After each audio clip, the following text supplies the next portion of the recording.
Hello everybody, Random Jumpsuit here, and what you're watching is a quick look at Middle-earth Shadows of Mordor. Now, at first, I love this game. I've only played it for a couple hours, but I have to say, I absolutely love this game.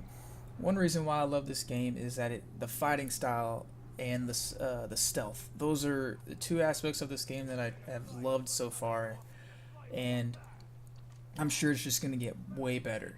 So, first, as you can see, I'm sneaking, so that's one way of stealthing. You can go into these shrubberies and hide. You automatically go into stealth mode when you go into shrubberies. And so, that's something that attracted me to this game because I love Assassin's Creed games, and if any of you have played Assassin's Creed games, you know that it's very stealthy. Well, there's basically two modes. You can either be stealthy or you can run around and just not give a crap and just fuck everything up. But I like to play stealthy, so that's one thing I enjoyed. For instance, in this game, when you're in those shrubberies, you have a blue mini map, which means that you are not being detected, and it's very similar to Assassin's Creed. But so that's one thing that attracted me to the game, and I gotta say I like that aspect of it. I love stealth games too. Another thing I like about this game is the fighting style. It's very similar to Batman. That's probably because the game was put out by WB. It was created by Monolith Productions, and it was put out by WB. And so Batman was also put out by WB. So I assume that was the same. Maybe the same people worked on this game as well as the other Batman games. Who knows? It's possible.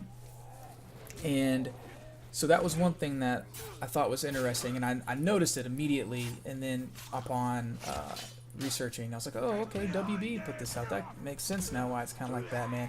And the reason it made me think of Batman is because of that right there. When you hit triangle, you can knock them down, and you like that, like you just saw, and in doing that, you can do a ground takedown, very similar to Batman. And if someone runs up on you, they can interrupt that. And so that was one thing that reminded me of Batman and made me think of it. Oh, you're in trouble now. I've got my eye on you. You're doomed. So that guy is a captain, and forgive me for being silent there for a second, but I wanted you to hear what he said. He's a captain, and he's a higher level orc, and so I have to take him down to get better runes to put in my sword and bow and my dagger.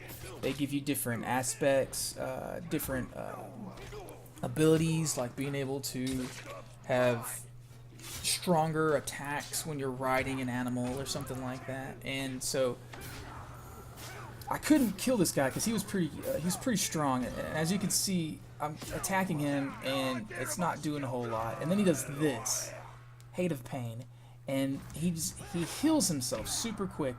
And so I was having trouble killing him, and the only thing I could think to do was to invoke my Wraith stun, because in this game you play as a Ranger Talion, and he was, without putting in too many spoilers, he was murdered by these generals, and you're cursed, essentially. And so that curse makes you not essentially dead. You cannot go further on. You're basically stuck. Similar to the wraiths in Return of the King, if any of y'all have read or seen Return of the King. It's similar to the wraiths that Aragorn went to get and help him fight. And so you play as a wraith. Well, not play as a wraith. You're possessed by a wraith, and as you can see, I just turned into the wraith, and it's very interesting. You can use his will to do harm to others and stun them, and that's the best way I found to actually defeat this guy, because what I'm about to do is stun him and then attack him. And in doing that, I can do a lot of damage quick. And it made it to where like right there, stun, attack. You can do this flurry attack like that, and you do a lot of damage. And in doing that, I was able to kill him better. So if y'all are having trouble getting past this guy, maybe try doing that. But yeah, so you're Talion, you were a ranger at the Black Gate, and you were murdered and cursed, and the only way to fulfill this curse is to kill the generals that killed you. And so that's what you set out to do. And so I'm extremely looking forward to this furthering this game and this story, and I will put up more videos of me playing, doing side missions, and maybe how to find certain things or any tricks that I find. But there are other things that I'll talk about later on in other videos that I thought were interesting about this game. But so yeah, so that's a quick look at Middle-earth: Shadows of Mordor, and I hope you enjoyed it. And I will see you in the next video. Bye.